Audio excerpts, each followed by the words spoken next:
Hello दोस्तों, स्वागत है आप सबका कविता जी के यादों के सफ़र में। तो दोस्तों फाइनली संडे का मॉर्निंग टाइम था। मेरे बॉडी में काफ़ी वीकनेस होने लग गई क्योंकि शनिवार की रात और शुक्रवार की रात मेरे फ्रिज में अरबी की सब्ज़ी थी। मैंने सोचा था जा करके रोटी बना लूँगा, गरम गरम 4-5 चपाती बना करके खाना खा कर सोऊंगा।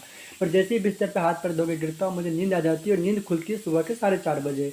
4:30 बजे उठ करके ड्यूटी के लिए मुझे रेडी होना पड़ता है। मुझे टाइम नहीं मिलता नाश्ता बनाने के लिए, तो ऑफिस में जा करके मुझे खाना पड़ता है बाहर से ख़रीद करके जो भी है। तो ये बहुत ही अजीब विडंबना है क्योंकि 18 घंटा बिजी होने के बाद टाइम ही नहीं मिलता कुछ और करने का।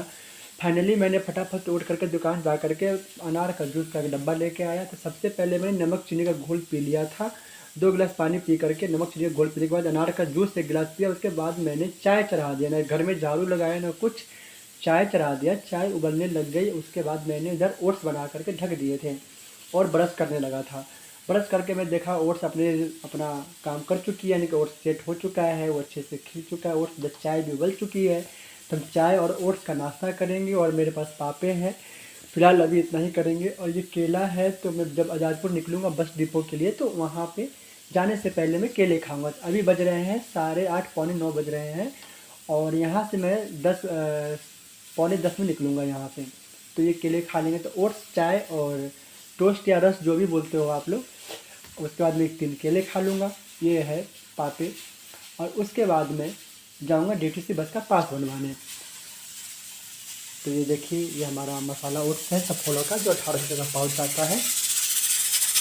और इसे खा लेते हैं क्योंकि इससे एनर्जी मिलती है बॉडी को, क्योंकि काफ़ी वीकनेस है और रात को नहीं खाने से शरीर में कमज़ोरी होती है। हमारी नानी दादी पहले कहती थी, जो हमारी नानी लोग कहती थी कि रात को चाहे एक रोटी खा के सो, लेकिन खा के सोना चाहिए। लेकिन यह मजबूरी है। 18 घंटे की थकान के बाद मुझे बिस्तर पे गिरते से नींद आ जाती है, ऑटोमेटिक नींद आ जाती है। और खाना जिस दिन बना लेता हूँ उस दिन तो नींद पूरी नहीं होती, क्योंकि 1 बज जाता है खाते खाते। पौने 11 बजे तक घर पहुँचता हूँ मैं रात को। तो ज़िंदगी बहुत ही दर्द भरी हो गई थी और थी पहले कम, अब ज़्यादा हो गई है। पहले लेट आता था, पत्नी जी खाना बना लेती थी या आकर के फटाफट बना देती थी।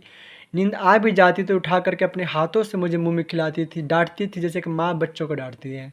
वो पत्नी नहीं थी मेरी, वो पत्नी से ज़्यादा मेरी केयर करने वाली, माँ से ज़्यादा प्रेम करने वाली, मेरी माँ से भी ज़्यादा मेरा केयर करती थी वो। मुझे पता है,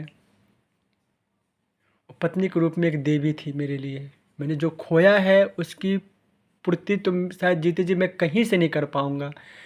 मेरी पूरी दुनिया थी वो। एक लड़की में, यानी एक औरत में, औरत तो नहीं थी, एक लड़की ही कहाएगी वो, क्योंकि अभी उनने हर एक सुख से वंचित हो गई। ना उनके